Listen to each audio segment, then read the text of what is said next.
ఏమైంది అత్తయ్య? ఇంకా ఏం కావాలమ్మా? అదే ఏమైందని అడుగుతున్నాను అత్తయ్య.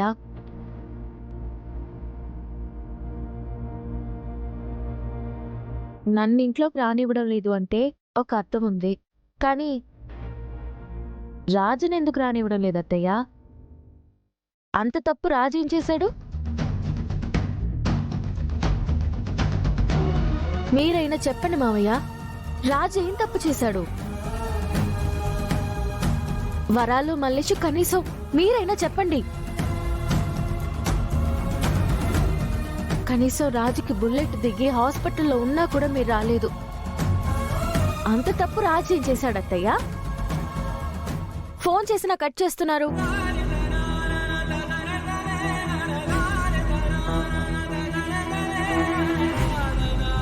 నన్నేమి అడగండి అమ్మాయి గారు. ఆడి ప్రాణాల మీదకి వచ్చిందంటే మా ప్రాణమే పోతుంది. అలాంటిది రాకుండా ఎలా ఉంటాం? ఇదంతా రాజు మీకు దగ్గర అవ్వాలనే చేశాం.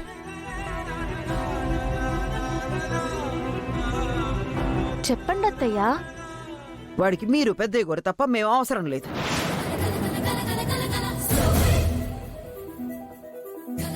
ఎప్పుడు చూసినా పెద్దయ్య గారు అమ్మాయి గారు పెద్దయ్య గారు అమ్మాయి గారు అంటూ అదే వాడి జీవితంలాగా ఉంటున్నాడు. మాతో ఉంటున్నా మాతో ఉండనట్టే ఉంటున్నాడు.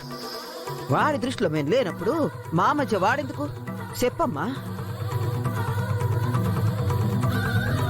అదేంటత్తయ్య అలా మాట్లాడుతున్నారు?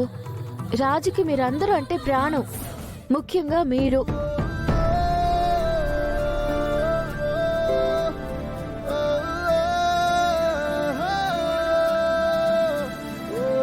రాజుకి నేనన్నా మా నాన్నన్నా గౌరవం అత్తయ్య, ప్రేమ, ఇష్టం. కానీ అన్నిటికీ మించి మీరంటే ప్రాణం అత్తయ్య. ఆ విషయం మీకు కూడా తెలుసు. అవన్నీ ఒట్టి మాటలు అమ్మాయి గారు. మొన్న మిమ్మల్ని బంధించినప్పుడు గవర్నమెంట్ కూడా ఏమీ చేయలేక చూస్తుండిపోనది. కానీ ఈడు మాత్రం మీకోసం యుద్ధమే చేయటానికి సిద్ధమైపోయాడు. నిజంగా వాడికి మా మీద ప్రేమే ఉంటే ఆ యుద్ధంలో వాడికి ఏమన్నా అయితే మా పరిస్థితి ఏంటని ఒక్క క్షణమైనా ఆలోచించాడా? లేదు. అదేంటి మావయ్య అలా అంటున్నారు? ఇంతేనా మావయ్య రాజుని మీరు అర్థం చేసుకుంది? ఎక్కడికి వెళ్ళొస్తున్నారు పొద్దు పొద్దునే? అది పెద్దయ్య, గుడికెళ్ళొస్తున్నావు నాన్న. మంచిదమ్మా. ఒరే రాజు, డిఎన్ఏ టెస్ట్ కి శాంపిల్ తీసుకోవడానికి వస్తున్నారా? 10 నిమిషాలు ఇక్కడ ఉంటారా పెద్దయ్య? ఆ అమ్మాయికి కాల్ చేశారా? చేశాం పెద్దయ్య, తను కూడా వస్తుంది. Good morning sir. నమస్తే అమ్మా.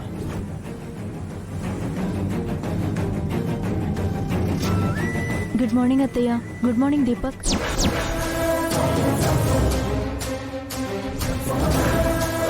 అయినా డిఎన్ఏ టెస్ట్ చేస్తే హారతి బిడ్డకి తండ్రి దీపక్ కాదని తెలుస్తుంది, కానీ నేనని తెలియదు కదా. నేనెందుకు టెన్షన్ పడాలి? దీపక్, డిఎన్ఏ టెస్ట్ వరకు వెళ్ళి నన్ను అనుమానించుకు దీపక్. నన్ను నీ భార్యగా ఈ ఇంట్లోకి యాక్సెప్ట్ చెయ్యకపోయినా పర్లేదు, తాళి కడితే చాలు.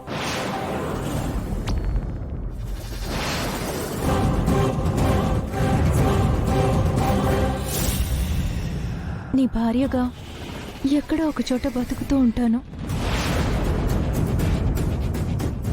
ఇది నేను నా కోసం అడగట్లేదు, మన బిడ్డ కోసం అడుగుతున్నాను.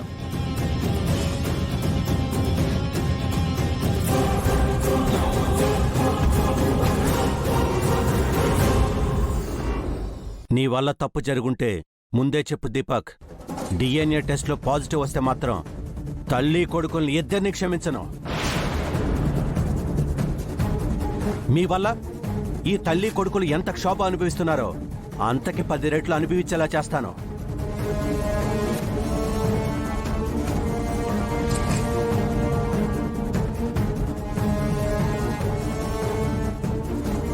తమ్ముడు, వీడు తప్పు చేశాడని రుజువైతే నీకంటే ముందు నేనే చంపేస్తాను. అయ్యో విజయాంబిక గారు, దీపక్ గారిని చంపడంతో సమస్య పరిష్కారం కాదు. ఫస్ట్ చంపేస్తానన్న మాట వెనక్కి తీసుకోండి.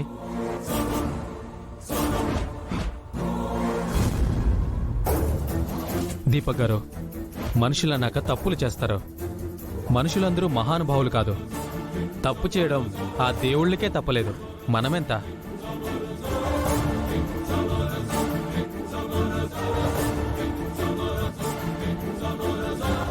దేవుళ్ళే బహుభార్యత్వాన్ని సమర్థించారు, మనం సమర్థించలేమా? హారతి గారు అడుగుతున్నట్టు ఆవిడ మెల్లో తాళి కట్టొచ్చు కదా.